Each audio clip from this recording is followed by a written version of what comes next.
Start the streaming.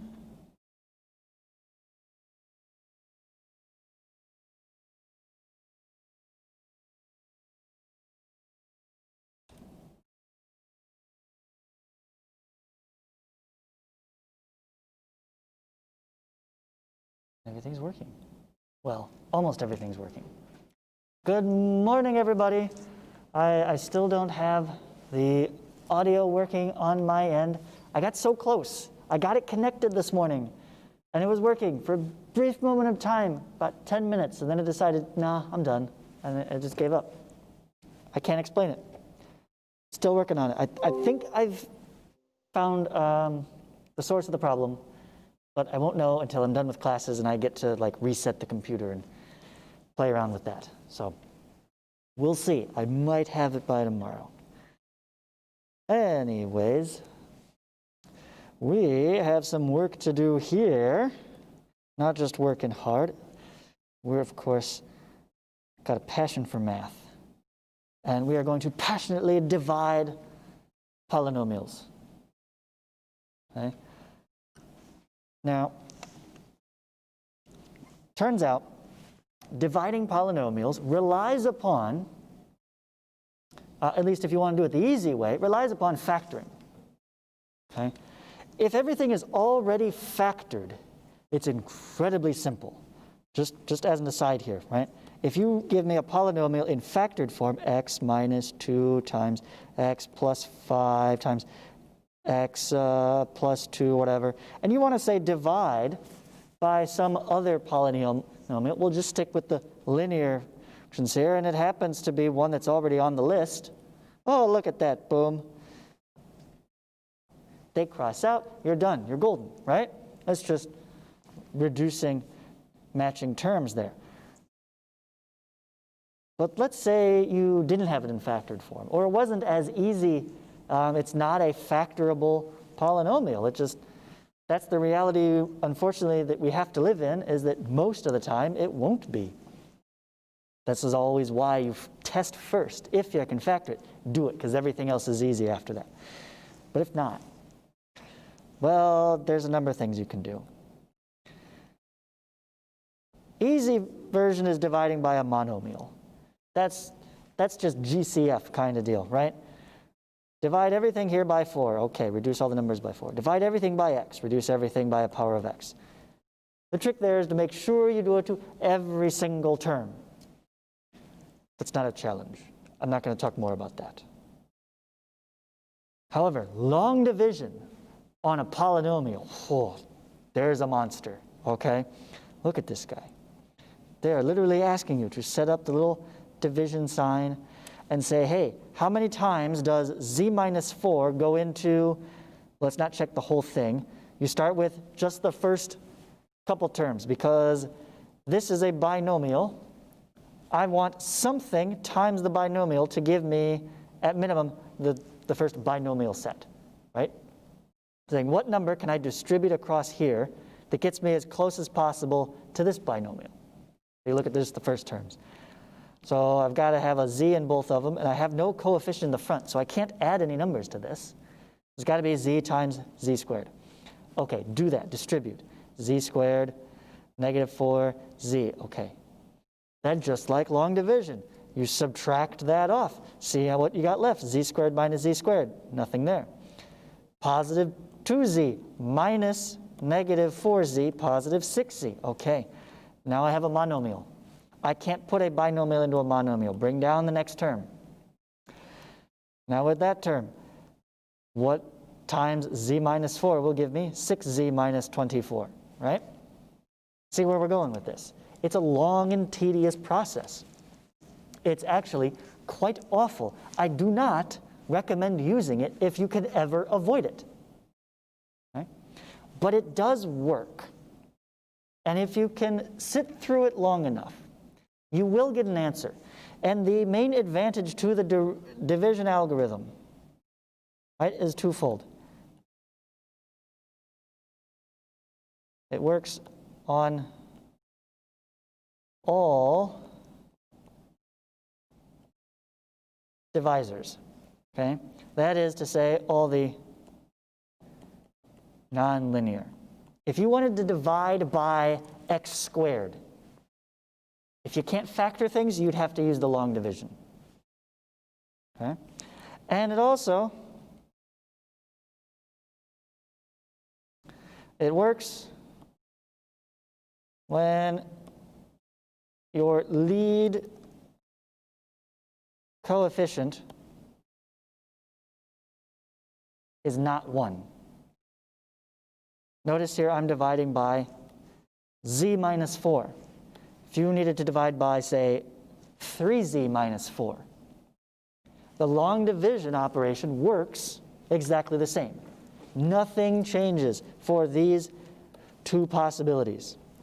So this is kind of like the quadratic formula, right? That works every time no matter what the situation. It will always work. It's just going to sometimes give you ugly answers. That's this guy. Whereas the alternative, hey, if I can avoid using the quadratic formula and just factor it, I'd be golden. Similarly, if we can avoid these two situations, that is to say we're always dividing by a linear term, and the coefficient, the lead coefficient on that term is 1,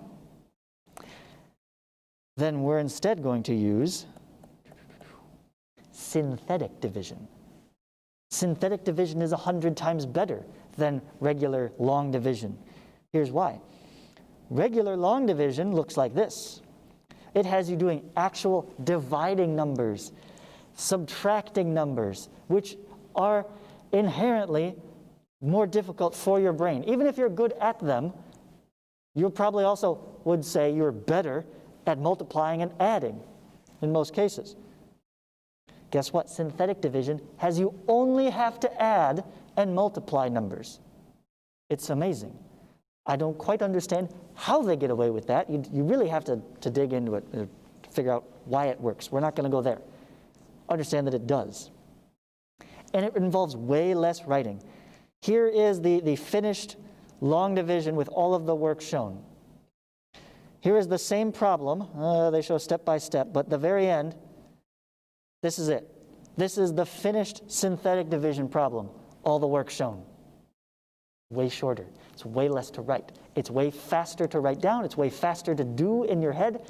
Everything about it is better, except those caveats, right? Only linear divisors and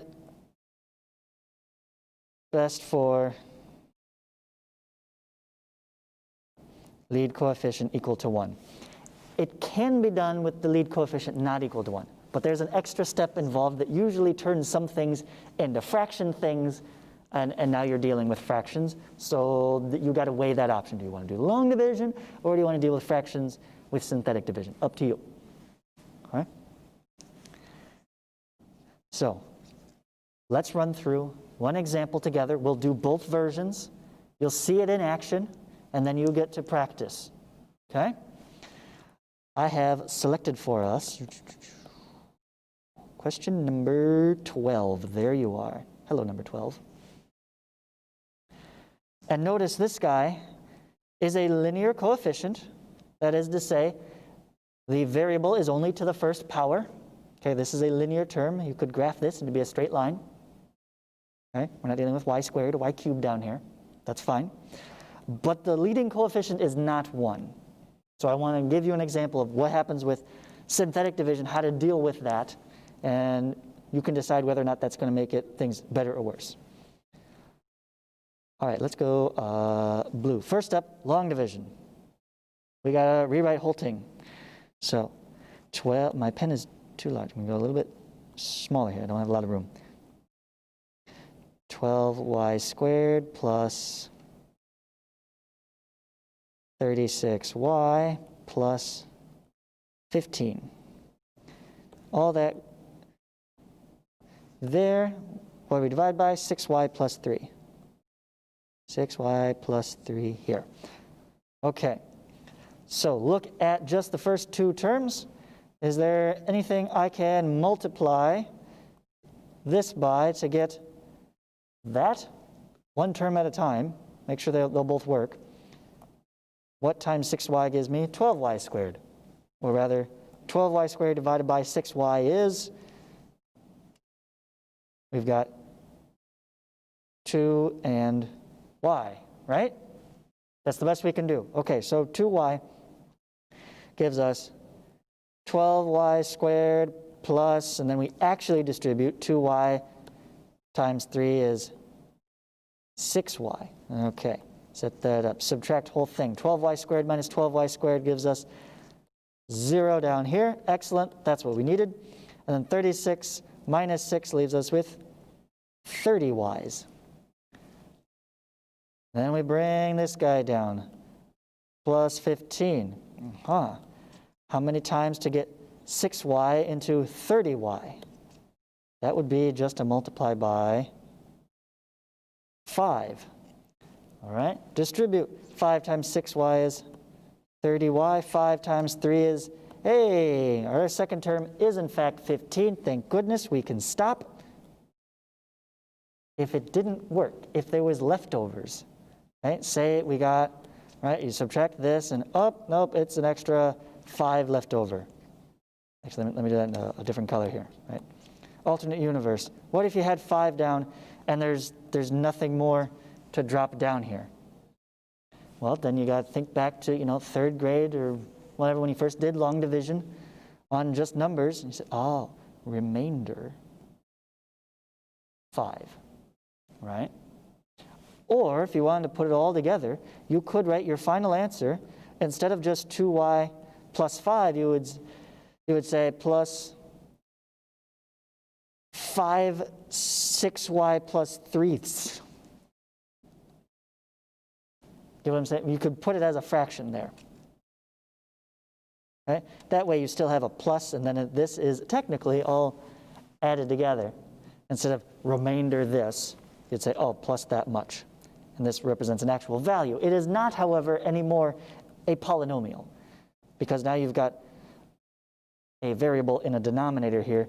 This is not a polynomial term, so the whole thing is not a polynomial anymore. So,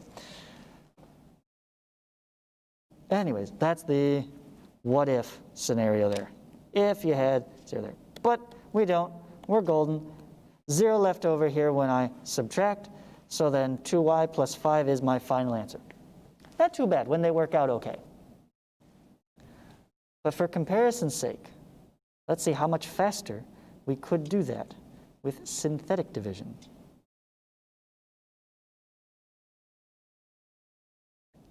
Anybody still writing this down? I'm about to delete it.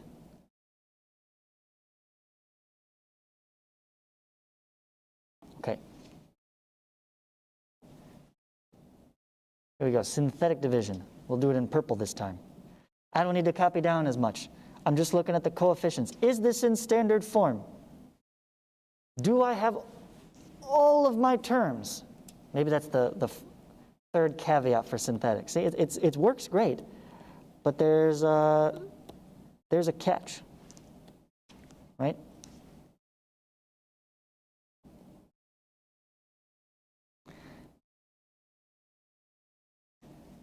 Standard form. Show all terms. What do I mean by that? Well, in long division, you can get away without this part.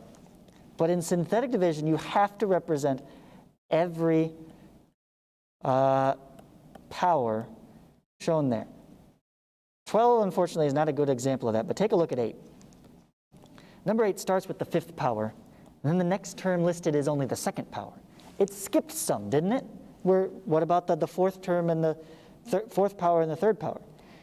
If you were to set up number 8, you'd have to write 1 for the coefficient on the 5th power, 0 for the 4th power, 0 for the 3rd power, -3 for the 2nd power, 0 for the linear power, and then finally -20 as your constant. Every power decreasing from the biggest one must be represented. You cannot skip any numbers. The only way this will work. So always, always, always double check. Do I have all of my powers represented? If not, put a 0. So for this guy, I just need 12, 36, and 15. What am I dividing by? Well, it would be, oh, this isn't a 1. Oh, shoot. I'm not ready yet.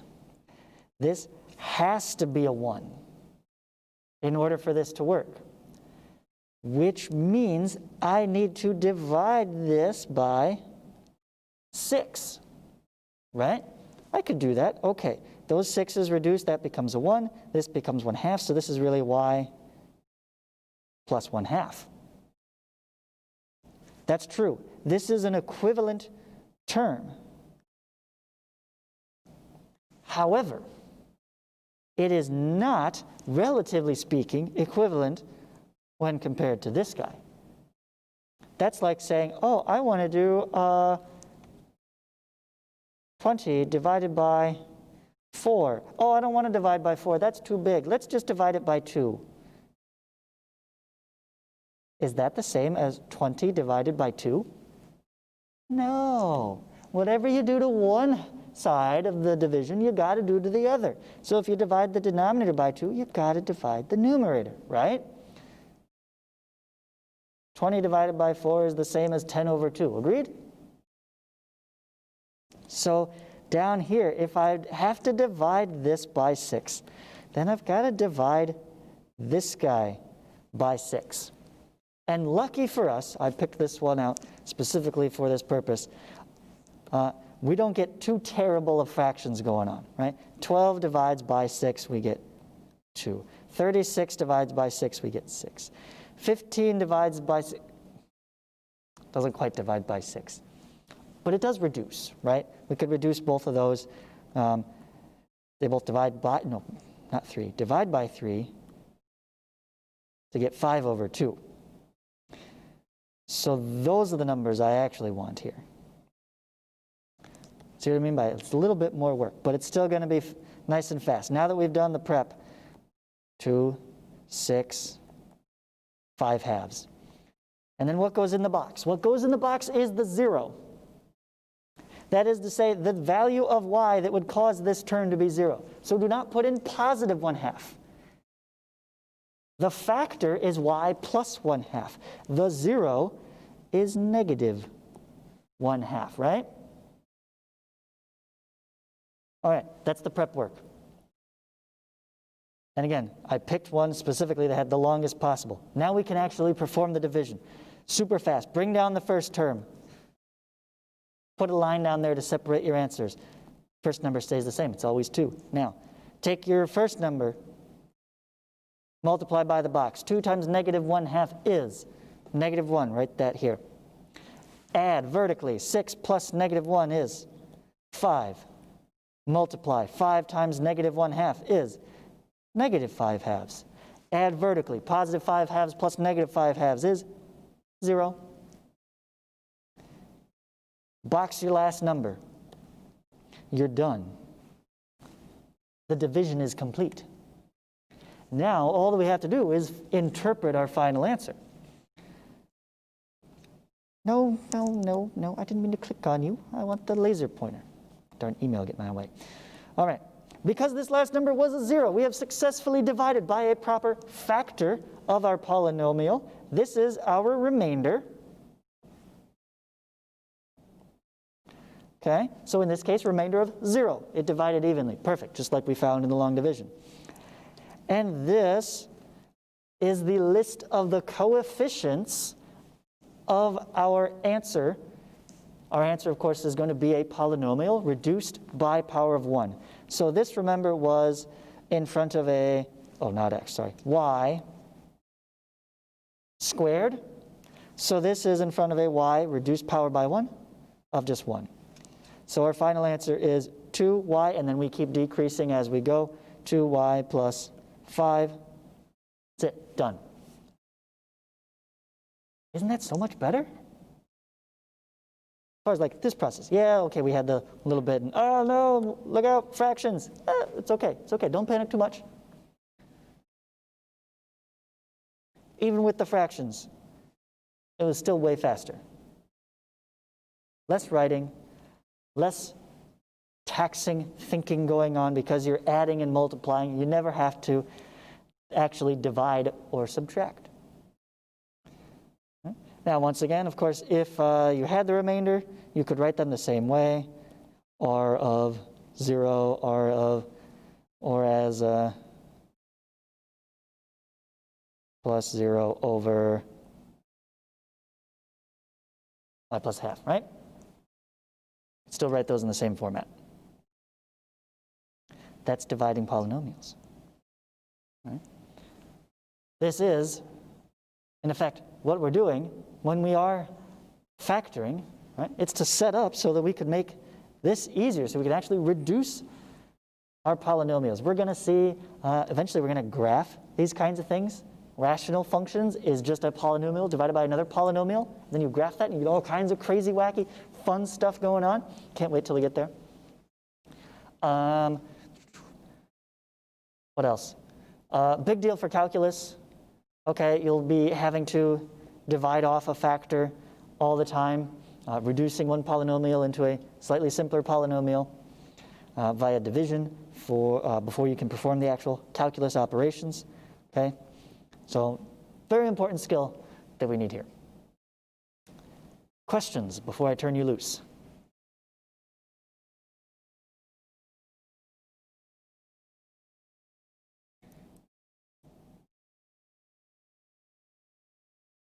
No?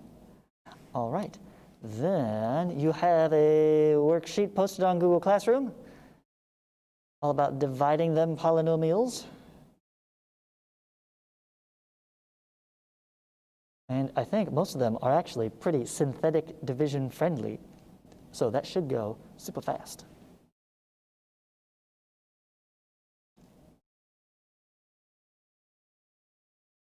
I'll leave you to it.